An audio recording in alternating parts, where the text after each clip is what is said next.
Bon, et ben nous voilà de retour à Trévignon. Ça fait vraiment quelques semaines, mois même, que j'ai envie de faire une petite vidéo sur ce bloc que je trouve vraiment super. Et il n'y a personne d'autre à être venu l'essayer encore, mais j'espère que ça va donner un peu envie à des gens du coin ou de passage d'essayer cette belle pépite. Il y a plein d'autres super blocs un peu plus par là-bas pour Trévignon. Là on est vraiment sur la fin du secteur de Trévignon, mais il y a plein d'autres blocs vraiment sympas. Et ils n'attendent que du passage, des avis et peut-être de nouvelles méthodes dans les blocs. Justement celui-là au niveau méthode, il y a deux façons de passer la lèvre là. Donc moi j'ai un passage avec un verrou de main droite, mais il y a sans doute moyen de faire autrement. À voir, du coup la cote change peut-être un peu en fonction de la méthode utilisée. Moi je vous laisse profiter du bruit des vagues.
Un peu le départ.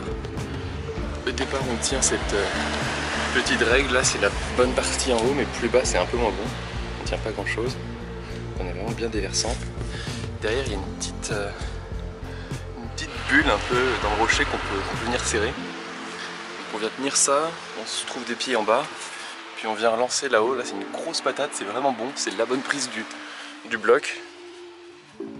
Et puis j'ai cru que j'avais renversé mon thé. On vient saisir ça et ensuite là soit il y a cette toute petite réglette à prendre. C'est vraiment tout petit quoi. On n'y cale même pas. Ouais, on est quoi, un dixième de phalange. Peut-être par en bas, peut-être en rentabilisant avec une petite pince de pouce, mais c'est pas évident.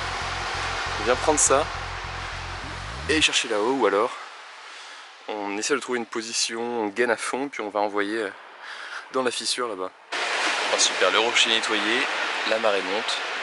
Donc je pense qu'on va aller sur un autre secteur, Tréguin, la tête de Morse, c'est à 5 minutes en moto, en voiture aussi, pour essayer de sortir un bloc que je travaille depuis une semaine, mais systématiquement le dessus est mouillé.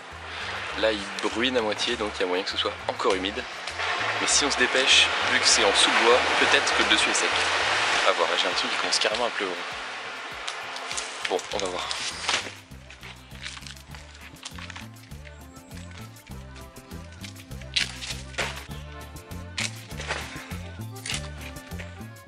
J'avais trouvé ce rocher il y a déjà un bon moment en recherchant des lieux possibles de grimpe autour de Concarneau, mais à part une ligne de sortie, les autres me paraissaient vraiment trop durs. Finalement, magie de Noël, le rocher était relativement sec et un ami y était aussi de passage au même moment. Après donc plusieurs visites bien humides, toutes les lignes sont passées, excepté le départ bas de cette cannelure qui présente un sacré défi. Pour cette année 2025, j'ai plusieurs idées de vidéos, mais si jamais vous en avez vous-même ou des questions, n'hésitez pas. À la prochaine et d'ici là, portez-vous bien.